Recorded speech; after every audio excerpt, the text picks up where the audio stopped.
Sometimes experience can be your greatest teacher, and experience can tell you more than what the experts can. I'm Paul, behavioral and mental performance expert, and today I'm going to share with you a story about when I was younger that taught me a lot of things back then and that will teach you a lot of things right now in this video, because some of those lessons that I had the benefit of getting really taught me things that scientists and relationship coaches are just now catching up with. So this is a story about the my first sex partner. All right, the first person I'd ever been with, and I was 19 years old when that happened. We had a relationship for a few months. Now, 19 is a little bit late for some of the guys that might be listening, right? So, just a little bit about that. I was not good with women when I was younger. I was kind of the alpha guy, so to speak, in my friends group in terms of like fighting and being like that tough kind of a guy. But I was really bad when it came to girls. And so I had this tough sort of persona in some ways. Some of it may have been a little try hard too back then, who knows. But when I got with girls and I would basically talk girls out of sleeping with me. So me not getting girls prior to 19 was not some intentional thing. Yeah, like sure, I had some church stuff and some ideas and morality. So there were opportunities that I could have taken that I didn't take due to a moral decision, but most of it was just being bad with girls. All right. So my lack of opportunity with women as a young teenager was just because I was bad at it. I'd turn into the nice guy, I'd pedestalize women, and it just wouldn't turn out very well. I'd basically talk women out of sleeping with me. So out of high school, I'm working a job that's in an office, and the office down the hall, there's this chick that's working there. We made the conclusion that we went to the same high school. She was a year older than me. And at the time, she's pretty attractive. And basically, we end up having sex. So, long story short, we have a sexual relationship. So, that happened because of her more than me. Not that I didn't want to have sex with her. It was just that I was so bad at getting girls to like me that if it wasn't for her being so forward and making it happen, it probably never would have happened up until that point. And so now I'm in this sexual relationship with this girl. So as it turns out, the sex I was able to give her in the beginning was good enough for her to want to continue with me. So I could say I checked that block at the very least, but I wasn't exactly experienced. And she seemed to enjoy helping me become more experienced, right? And as it turned out, I had picked up on a lot of things and I ended up being kind of good at it. All right. And I learned to be sort of good. Now, the thing about it is we were very casual, like we kind of had a very loose commitment, but it was she was my girlfriend, but I wasn't completely invested in this relationship. I knew based on her background and some of her behaviors at the time that she had a little bit of what we might say is a toxic streak. So I knew this thing was going to end in a ball of flames. And I was sort of okay with that and accepting that and just enjoying the sex that I was having with her and being able to kind of learn how to get better at sex because I hadn't had an opportunity to do that up until that point in my life. And prior to meeting her, I had like this wild crush on this girl for like a year. Remember, I didn't understand game back then. I didn't understand women. I didn't really have strong male figures in my life that had any kind of good advice about women. I mean, my grandfather did, but he didn't give me that kind of advice very often. Him and I had a different relationship. And so I was kind of left on my own. This is back in the 90s when you didn't have the internet and gurus, manosphere gurus, to try to tell you all that they know about women. Most of that stuff, by the way, is garbage information anyway, but I just didn't have anywhere to turn. So I was trying to figure things out. I'm enjoying the sex I'm having, but prior to very fresh in my mind was a massive crush that I had for on a girl for a year. Now, that situation was pretty similar to other situations I had been to. I met this girl at it was 18 going on 19, and We hit it off in the beginning. She thought I was hot, like things were good. I got her on a good first date. We had kind of a perfect first date scenario, okay, with a kiss at the end. And in my mind, sparks were flying, but in her mind, she was pretty well turned off because I did the same thing I had always done back then. I turned into the overly nice guy. I had her on a pedestal. This girl was very hot. So I thought, and she had good morals and she was a church girl. So I had her way, way up there on that pedestal. And I pretty much simped for her for a good year.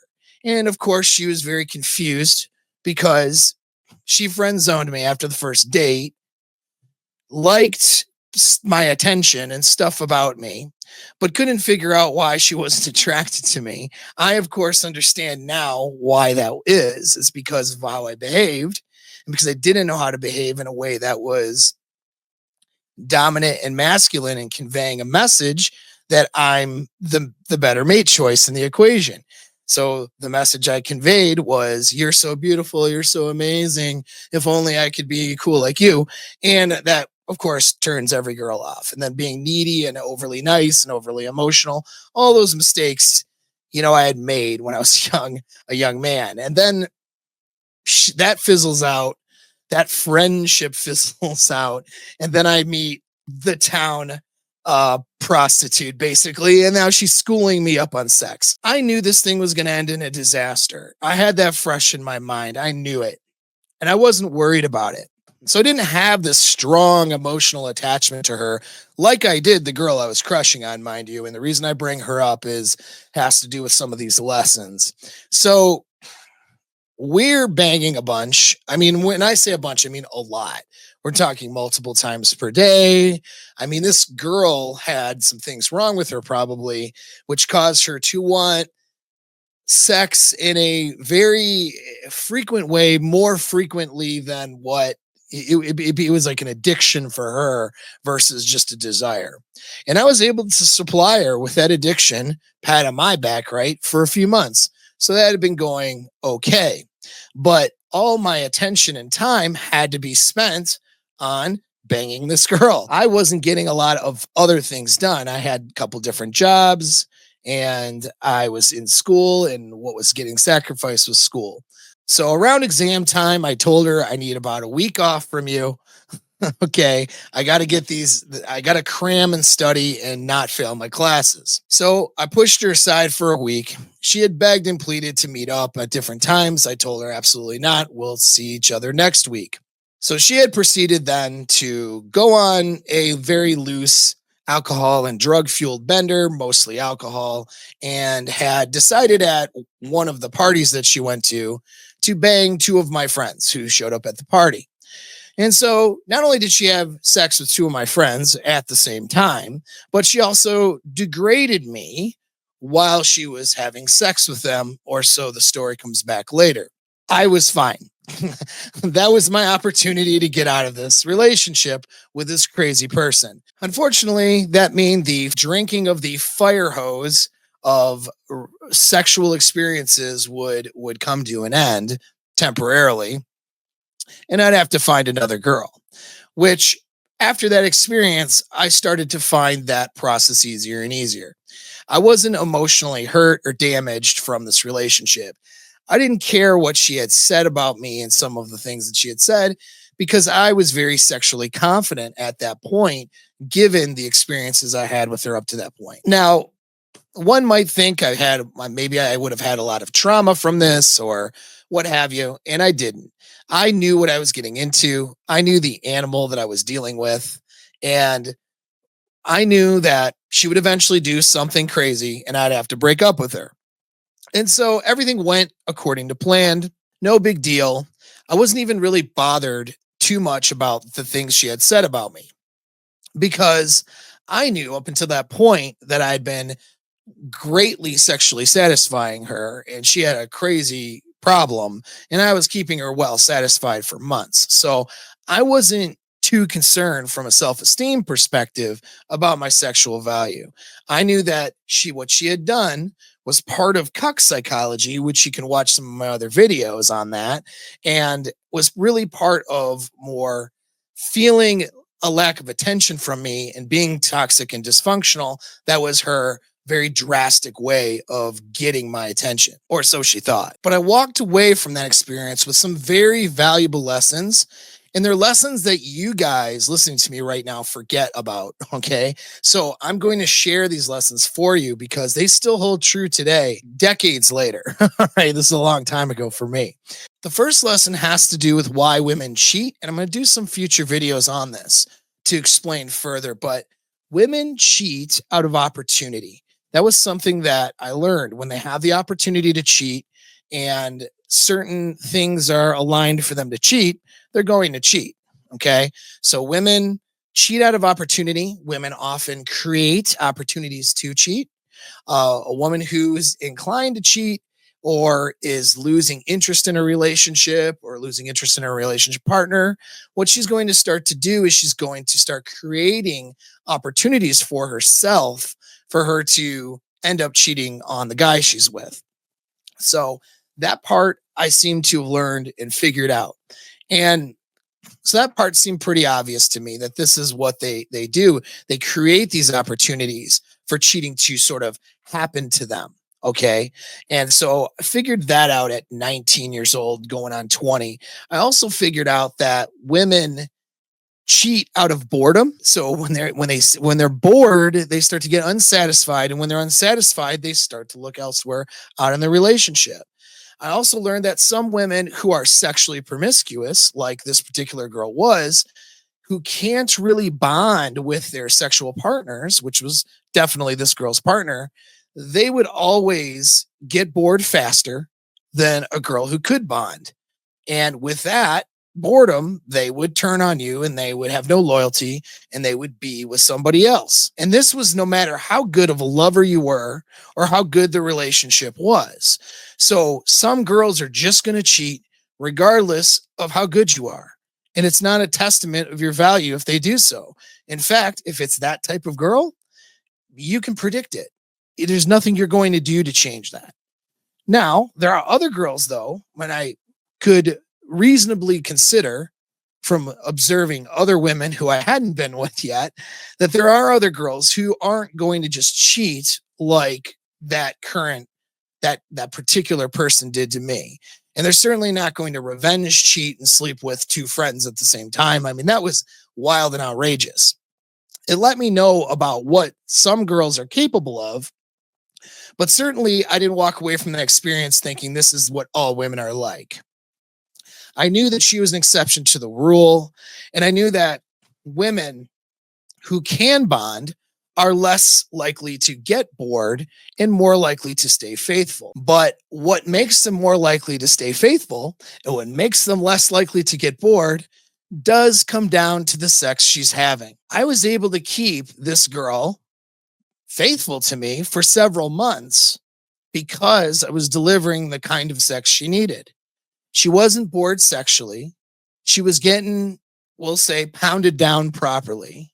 And so she was happy enough, even in her mental and emotional dysfunctions that she had, and probably disorders that she had that caused a lot of this behavior from her. She was able to be satisfied and not into switching to other guys for several months. It wasn't until I had to put her on the back burner that changed rapidly. So what that told me was, even with a healthy girl who has the ability to bond, that healthy girl needs good sex, and she needs sex at a frequency that matches her desire and her libido. And the main thing is she can't get bored sexually.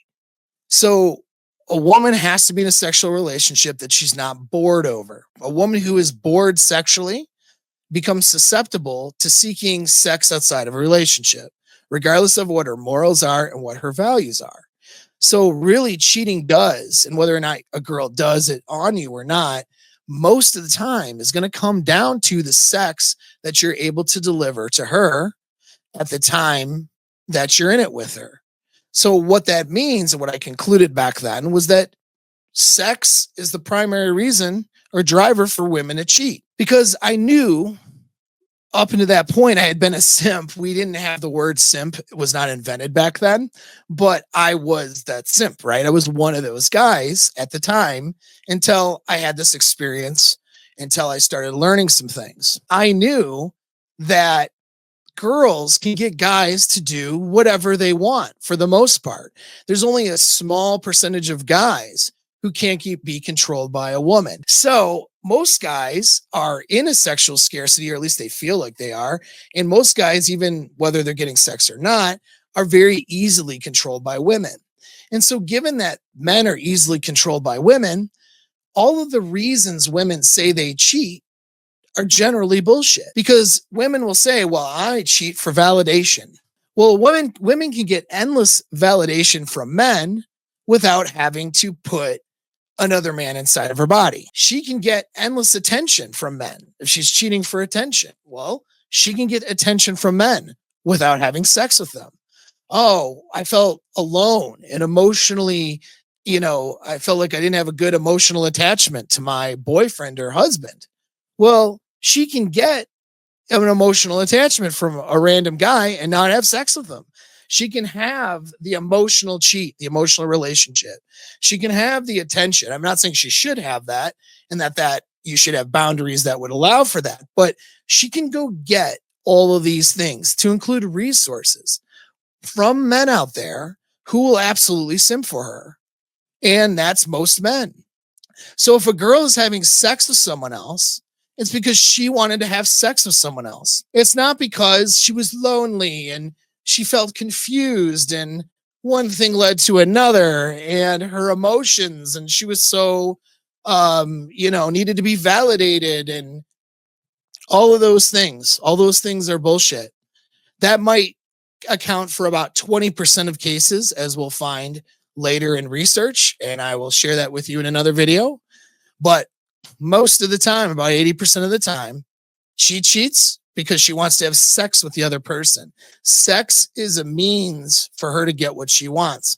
In my case, it was more revenge, but I'm sure she was excited about the sex she was having with two guys at a party while she was wasted. So the big lie that women are telling you guys, and that filters into scientific research as well, is that women are cheating for reasons other than sex. I promise you that is not true. At least that's not true 80% of the time. When a woman has sex with a guy, it's because she wants to have sex with him. Women are generally the mate selectors, and most men will give women what they want. So if she wants all these other things from a guy, she can generally get those things without having to put out for them. So if she's putting out, it's because there's an attraction there and because she wants to put out for him. So don't confuse that, or let other people, to include researchers, experts, and women, and the girl that cheated on you, don't let them lie to you. Don't let them use mental gymnastics to try to tell you that there's anything different going on. Now, going back to the girlfriend prior to that I never had sex with, but that I was, infatuated with at the time as a very young man. Well, with that particular girl, I thought to myself, after this relationship ended with the promiscuous girl, I thought, man, what if I had the feelings and the emotions for this particular girl I was sleeping with that were the same as the girl that I was obsessed with prior to? The girl that was my biggest crush in my life at the time. What if I had those feelings for a girl I was sleeping with? And I didn't, because I had those feelings and that crush, I couldn't, what if I couldn't see that she was a toxic person? And then that girl turns around and sleeps with somebody else, or one of my friends or something like that. What's that going to do to me mentally?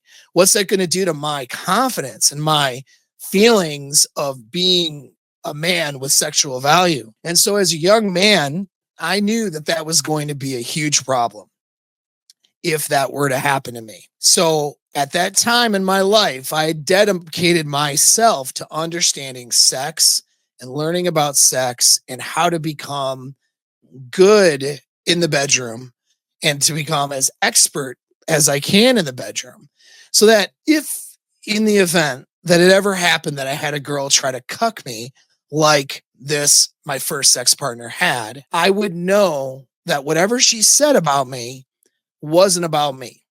I would know that at least I had sexual ability, and that if a girl decided to degrade me sexually, I knew that it wasn't true because women lie.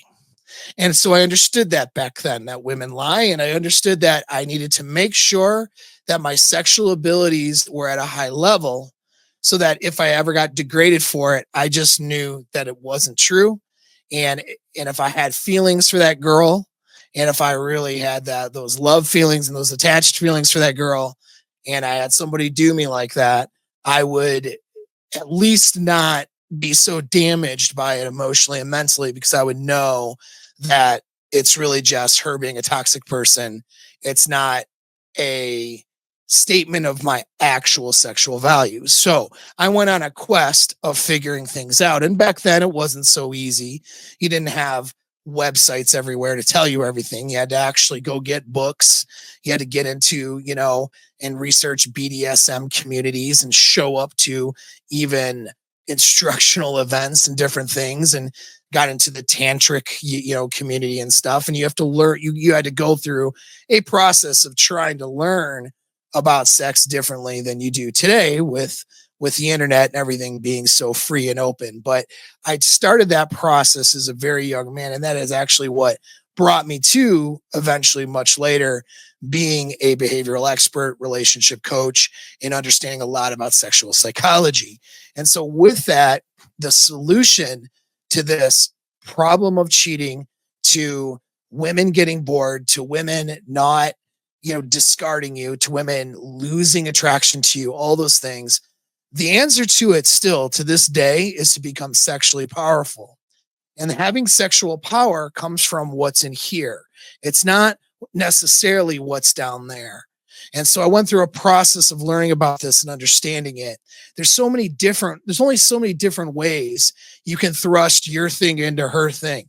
Okay. That's not very nuanced. I mean, it can be, but it's more about the psychology and the mental dominance actually that you have over your woman in those circumstances that is creating the sexual experience for her. It's more about the seduction, and the seduction happens between the ears and in the mind. And it's something you create with your communication skills and your game, as well as some of your physical skills. But physical skills are actually the least important. The most important are your psychological skills, not only during the sexual events, but prior to, is really important. And so I had learned all of those things, and I had learned, and it still stays true to this day, that is how you keep relationships together. And that's how you keep things. That is the only way you can ensure that your relationship is going to go well, is by being your significant other's most powerful sexual choice. Now, if you want to learn more about that, you got a link to get into my community for free. These are discussions we have in my paid coaching mastermind group, and there's discussions I have in some of my coaching groups. But we can also have some of these discussions, or I can answer some of these questions for you in the community. So you can just post your questions, post your concerns. We can talk about sexual psychology. But you need to start learning about these things if you ever expect to have the kinds of relationships that you want with women. Okay. You can't go through life not learning sexual skills and just ego protecting and pretending and thinking like you know what you're doing. Okay. Getting little pieces of advice here and there and not taking it very seriously. You actually need to abandon everything you know and everything you think about sex and start from scratch and start learning all about sexual psychology and the physical skills that come with it. And I have all kinds of material for that in the community. So I hope to see you there.